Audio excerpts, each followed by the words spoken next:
What's up, everybody? Welcome back to Chats with the Freak. I swear one week I will stop doing this when I come on here. I don't know why I keep doing that. Maybe that's just my trademark now. I just come on like, what's up? But it's another Tuesday night. I told you guys last week it was the first of our kind of little get up and go and ready to roll through this. We got next couple weeks booked out with shows, so I'm really excited. And these Tuesday episodes are gonna just keep rolling. These Tuesday live stream days, it's pretty cool. This week I have Electric Revival. They are from Los Angeles, and they just had like a little bit of a name change, but their album is called Burn Down Hollywood. They have that kind of like desert rock vibe that I'm all about. And I also want to give a big shout out to my friend Pete for introducing me to these guys.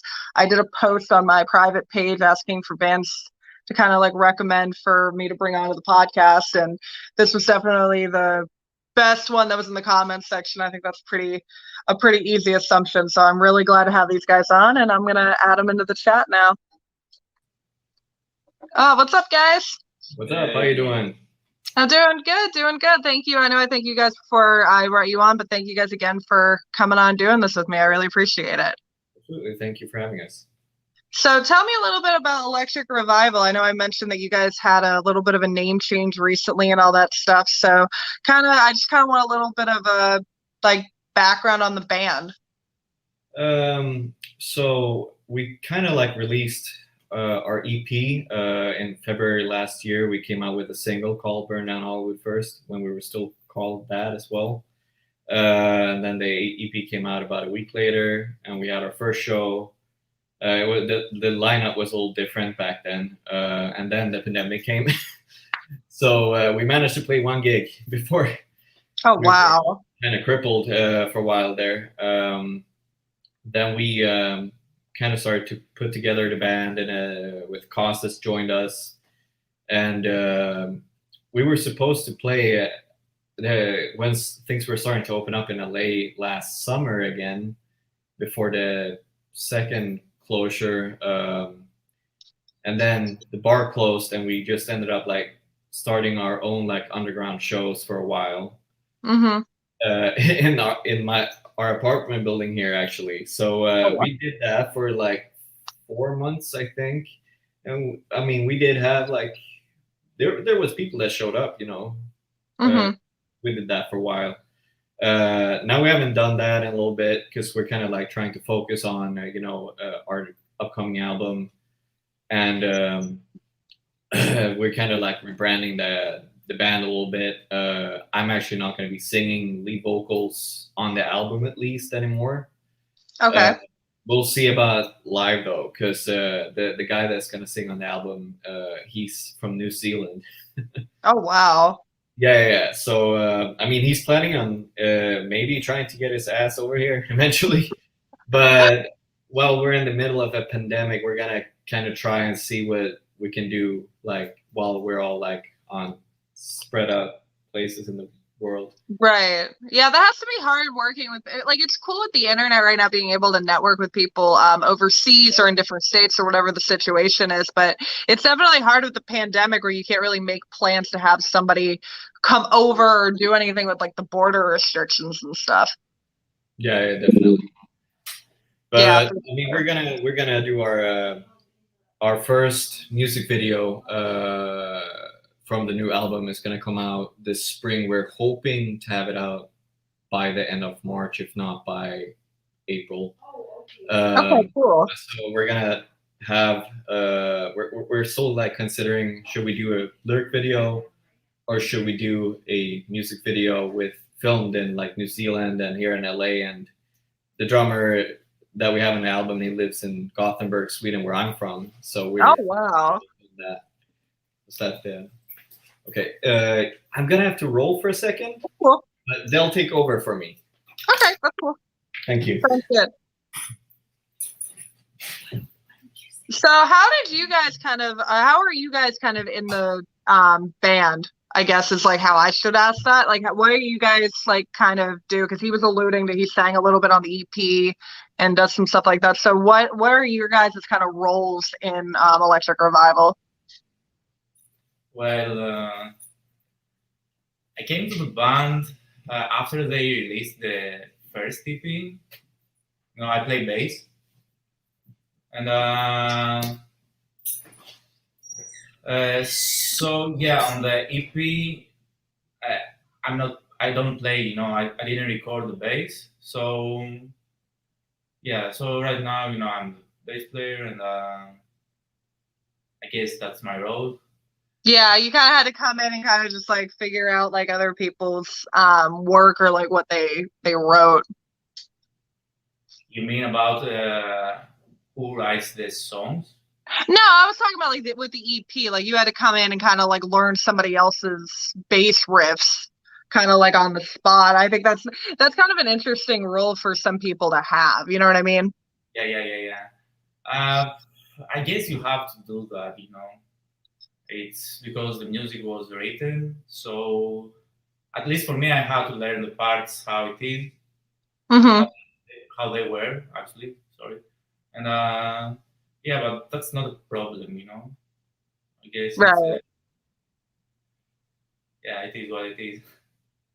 Right, for sure, for sure. So are you and what do you do in because I know he said that you guys were coming on, but I wasn't sure what exactly you guys did in what your roles were in the band. So what do you do in the band? I'm actually the keyboard player. So Okay, cool. yeah, I played on the EP, and then I performed at the underground shows and for all the shows that we had like before the pandemic, and then we did like several that were outside as well. So yeah, I do the keyboards and make it sound melodic, I guess. That's Or cool. That's cool. So yeah. what were kind of, I guess, like the underground shows? Because I wanted to kind of get into that a little bit. What were the underground shows kind of like? Because I went to a couple through, like over here on the East Coast. I went to a couple. They weren't super underground, but they weren't like, they were in like a bar, but they weren't really promoted, obviously, because of the pandemic. So I kind of just like wanted, like, it feels like we're back in like the 40s where it's like, oh, rock and roll's like out like freaking outlawed or some shit. I kind of wanted to just get your feelings on that, I guess. Yeah, for us here was it was kind of like a party, not so many people, but we started to do them inside in a basement, like Right. Like house totally, parties. yeah, but totally underground. And and then when in the summer we did a couple of them outside, but still it was like a party. Mm-hmm. Uh, Yeah, and like the walls were all painted by our building underground, so it actually looked like a real venue. And Oh there's wow. like art on the wall and like kind of like a grungy punk rock Yeah. kind of feel. So it's really cool. People could go in the rooms and browse. And then there's also like a station for a bar as well. So it honestly kind of felt like a legit venue. And then we also had it like outdoors for several of the shows as well. So that was really nice too and well attended. And we also live streamed it too. So all our friends and people could just tune in as well. Right, which is definitely cool. And I feel like the outside shows are always a little easier. No, pandemic or not, I feel like the outside shows are definitely a little bit easier to get people to go to because people are all like, oh, we're outside, we're kind of just chilling. So I think it's cool that like especially like with the pandemic and stuff, I feel like it's a lot easier to do stuff outside, which kind of sucks right now with the weather. I don't know what LA's like right now weather wise, but like I know over here it's like so cold and it's going to be cold for like the next month. So I don't know how cold really Los Angeles gets, but I'm sure the weather still gets kind of like sometimes over there. Yeah, I guess like right now it's like in the 60s, but when we were doing them outside in the summer, it might be like in the 70s or so Mhm. or higher at nighttime. So people weren't really too cold.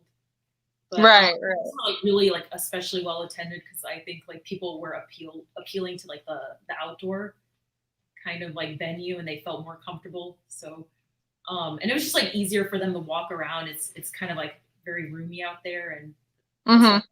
like we had like lights and it was yeah, also it was nice for us to perform because we weren't getting all sweaty and hot.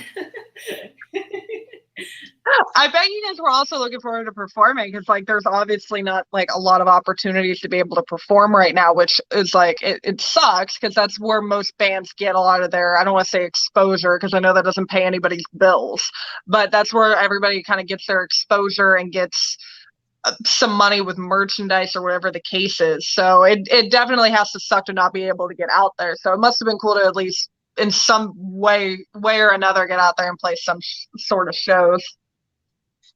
Yeah, I don't think a lot of our other bands we knew had this opportunity, so it was nice to like be able, like, all of us love to perform. So yeah, it's hard now with the virus, to have live shows, but at least we did like 4 or 5, the underground shows. So it was kind of, like fun, of course.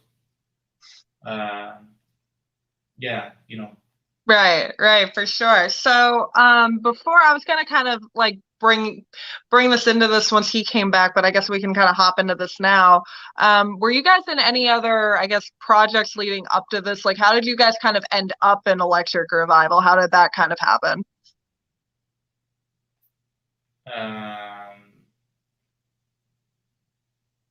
Well, I think the idea was Andreas, the whole band, Right. So he and Lisa started the band, and yeah, and yeah, I guess that's how it happened. yeah, We started together, and then we got Kostas on board. And, yeah. Or do you mean the name? No, I just kind of meant like how did you guys all come together? Because sometimes like there's like people meet people through like former projects or whatever, and I kind of just was wondering how like you guys kind of ended up coming together to like form those. Actually, yeah, Andreas and Lisa started the band, and then I met Andreas from another project. Okay. We rehearsed once 1 year ago, and then when they wanted a bass player, he asked me if I want to join the band. So, and because I like the music, I was okay, man. Sure, let's give it a try, And this is how Right. I came to the band. Right, cool. And then obviously Lisa co-founded it with him, so that's kind of how that ended up working out. So how like I guess I'd call you guys like a desert rock band, and I guess this question's more for Lisa. Would you kind of say that's a fair statement, or how would you guys kind of describe like the sound? I would say it's like would you say desert rock, or like I know he's going for like, we're going for like a hard rock, like melodic hard rock kind of. What else would you describe it as? I think for me it's rock and roll with attitude. Right. I think that's a good way to put it. Rock and roll with attitude. It's like a rock and roll, but we play with attitude. This is how I feel about our music. I don't know if it's maybe it has some desert rock, Mm-hmm. But, right. Yeah, you guys kind of reminded me of the Dead Daisies a little bit. If you are familiar with them at all. They were kind of like the super group ish band for like a hot minute. I think they're still around, but with like a totally different lineup.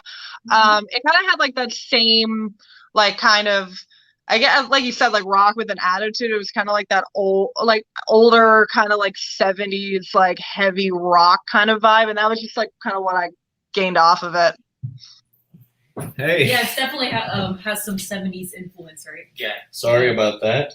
No problem. But yeah, we were just kind of talking about, I kind of compared you guys a little bit to the Dead Daisies, and I don't know if you're familiar with that band at all. Oh, yeah. But yeah, that was kind of, we were just talking about like the sound of, like how you guys would describe your sound, because I called you guys a desert rock band when you guys first came on, so. Yeah. I mean, I would just say that we're kind of like rock and roll, especially the new album. It's a lot more upbeat, actually, a lot of the material. It's kind of like more in the same vein as like Slash with Miles Kennedy and kind of like Aerosmith and Dirty Honey, that stuff kind of.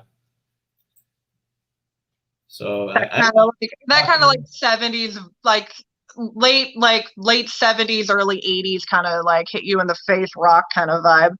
yeah, definitely.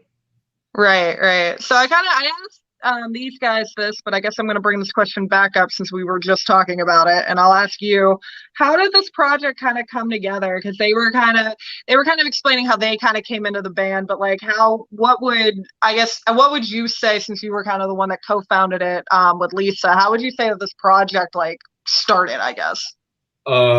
So I was kind of like just tired of trying to find like put together a band. There were in LA, it's kind of like iffy with band members because everyone's like either looking to get paid per rehearsal and show, or I don't know. Everyone's like a gun for hire basically. So I was like, well, maybe if I try and just write some songs and put together a project around those songs instead, and I just sing it myself, so I don't have to go looking for a singer to like do half the work for me, and I write the lyrics myself and sing it myself, even though I've never sung before. So I just kind of like put together a bunch of songs, and I had my friend in Sweden record the drums, and Lisa recorded the keyboards. And then once the product was kind of like finished, that's when we kind of like got a band together to play the songs. And that's kind of what became the band, the first lineup of the band. And then now it's starting to like kind of come together more as like an actual band where everyone's kind of like doing their equal, like, share, where everyone's like kind of taking their own initiatives to like further the band in our career. Right, for sure. So you kind of mentioned that you kind of wrote the songs to kind of build a band around necessarily. So how would the writing process kind of change going with the album that you guys are working on? Are you guys kind of working on it as a band, or is it still kind of like you're kind of over there with your ideas and kind of sharing them with everybody to see what they think? I mean, some of this material, the newer material, I definitely like. I don't know, Kostas, he kind of writes his own tunes for another project, but it's his other project sounds more like Black Sabbath. Mm-hmm. Like doom metal. Yeah. So yeah, or stoner metal, I guess, kind of. And so I guess I kind of have been like putting together ideas. Some of the tunes that we're gonna release are actually a few years old. That I wrote together with this guy that's gonna sing on the album. But yeah, I guess right now I'm still kind of like the main writer, but I still like double check everything with like, do you like this? Do you think we should try a different idea with like, or do you want to come over and like, should we try a few things and see what sounds better, Right, and kind of just brainstorm off some people, see what they think of the ideas. Exactly. It's a little more easy now that I'm not the singer, because I'm not so experienced as being a frontman. So writing vocal melodies versus guitar riffs it's like a different universe for me. Right. No, I bet, because like I know, like being a guitar player, you obviously are going into something with a different mindset. But sometimes I guess if you're writing the riff for a song, you're kind of mentally thinking about, oh, what can I do vocally on that, when you're not really that used to being a vocalist. Not saying you can't do it, but it definitely has to be a different way that you attack the writing to like whatever song you're working on. Yeah, because you have to think that I'm going to be doing two things at the same time. Is my brain capacity that big? Yeah, it's like, can my brain handle like this riff going with the vocals? No, I totally get that. One of my friends is in a band that's also in LA. He actually lives in Vegas right now, but he talks about that all the time, because he was in a band a couple years ago. Well, more than a couple, but like probably like 10 years ago, where he was like the vocalist and guitarist, and he was like, I was writing these like 3-chord riffs because I couldn't focus on doing that and singing. But in the band he's in now, he's just mainly the guitar player. He does backing vocals and that's it. So he's like doing like these crazy like freaking Eddie Van Halen riffs that are like, he's just like shredding for no reason. And yeah, it's that's badass. You know, Yeah. this is so funny. About 2 years ago, I was at the Whiskey, and man, I saw this amazing female singer and guitar player. She was playing like Crazy Train and Hot for Teacher, note for note, while she was singing. And she was the only guitar player in the band. And I was like, oh my God, this person, she must be an alien. She's so amazing. Like, it was inhuman how good she was doing both things at the same time while singing and playing like monster, you know, on both instruments. I was like, that was initially like I was gonna try and approach it like that, but it's just like she was just out of this world good at doing what she was doing. So I realized that I have my limits as a singer. I have a really high range, but I haven't sung long enough where I can like sing super complicated lead lines. So that's why I kind of had to like dumb down what I was trying to do with my voice whilst I was trying to kind of maintain like high quality of guitar playing. Right, kind of trying to balance the two is definitely like I dabble in guitar a little bit. I'm not like a big guitarist by any means. Like I'm very amateur, but like I have a lot of friends that are guitar players, so it's definitely crazy to like I get how that doing two things at once, kind of like rubbing your head while like trying to like do whatever, like walking and chewing bubble gum, like it doesn't work sometimes. Definitely. Oh my God. You did mention the Whiskey though. I've been to LA once. I'm supposed to come back in like a month-ish, if everything lines up right with my shoots and stuff. I really miss the Whiskey. I was there in September of 19. That venue was so insane. I love it so much. Yeah, it's definitely a great venue. We haven't played there yet, but as soon as everything starts kind of opening up again, I'm hoping that we'll be able to do something there. It's kind of, you know, it's like a dream for, you know, I traveled across the world to play at these clubs, you know, so they cost us. So. Yeah, no, that venue is totally insane. I remember I was working a show and I was just like, I'm just standing there like, holy shit, I'm in the Whiskey a Go-Go. It's crazy. And there's not many venues that can be like that with people where it's just like, holy shit, this venue is like so iconic. And that's definitely one of the venues that's like, holy shit. Definitely, yeah. For sure. I love the Viper Room equally much. I don't know. There's just something about that place that has like a vibe that really speaks to me. I don't know why. Maybe it's just that it's completely like black in there. Yeah, I've never been to any other venue in LA other than the Whiskey, and hopefully, like once stuff opens up, I can change that because I now have a bunch of friends out in LA. But yeah, the Whiskey was so cool, and I remember we went to the Rainbow afterwards, and it was really chill. But yeah, no, the Whiskey is such a fucking dope venue. I love it so much. Definitely. When you went to the Rainbow, did you run into Ron Jeremy? Oh my God. Actually, my only story about the Rainbow is I walked in and I was with a friend of mine, and I can't name him because he'll kill me for telling the story. But like it was like him, me, and like one of my other friends, and we walked in and he's like walking around like with his chest puffed out. And the freaking hostess asked if like me and my friend were his daughter. And he got so mad. He's like, do I look that old? Oh my God. And he got so mad about it. It was so funny. He's like, I don't look that old to be your dad. It was hilarious. And that poor waitress was like 17, like, oh God, what did I do? I got a Ron Jeremy story myself, actually. Oh. I was at the Rainbow with my ex and my mom. And we're just standing out and like on the outside, the dining patio and talking. And we had a couple of drinks and Ron Jerry comes out and he just looks at my mom and he's like, wow. And then he kind of disappears and then he comes back with a Sharpie and he's like, can I sign your tits? My mom is like, ew, no, fuck off. And I kind of had to like step in between and like kind of like distract him while she like left because she was like so uncomfortable. He just like walked up to her like, "Yo, can I sign your tits?" That's hilarious. That's a baller move. Like that takes some balls to walk up to somebody like, "Yo." Yeah.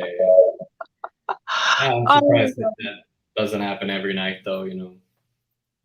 Yeah, I mean, it is the rainbow, so Yeah. I'm sure crazier shit than that happens. Oh yeah, of course. I haven't been there often enough in the last 2 years to remember much, but before, when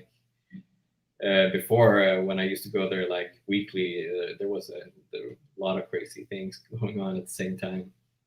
Yeah, for sure. I remember the only crazy story I have other than like the one that I just told, because I'd only been there once, was when we were in the process of walking from like the whiskey up to the rainbow. And there's one, I don't remember which one it was, but it's one of like the other bars that's like outdoor seating that's like right by the rainbow. There were like these dudes that were just hanging out there, and this guy's like yelling at me like, "Hey, hey, hey." And finally I just turned around, I'm like, "What the fuck do you want?" And he's like, "Oh, did you meet my friend George?" Like, I'll never forget that ever, because it was just so random. And I'm like, "Wait, what the fuck?" And I was just like, I'm just gonna keep walking. "Have you met my friend George?" I was like, "What? No." I don't want to meet your friend. Yeah, like, I don't know you, dude. This is so rando. That's a lot for you. Yeah. Los Angeles is crazy, and I'm very, very excited to hopefully be back there soon. I really like LA, and thank you guys so much for coming on and doing this live stream with me. I really appreciate it, and I'm looking forward to what you guys got going on as the Electric Revival. Yeah, we're looking forward. If you come by here, I mean, maybe we could meet up for a coffee, the four of us. Okay, cool. Yeah, I'll definitely hit you guys up and let you know when I'm supposed to come out. Cool. Awesome. Well, thank you guys so much again for coming on. I really appreciate it. Right. You have a great day. You too. See you guys.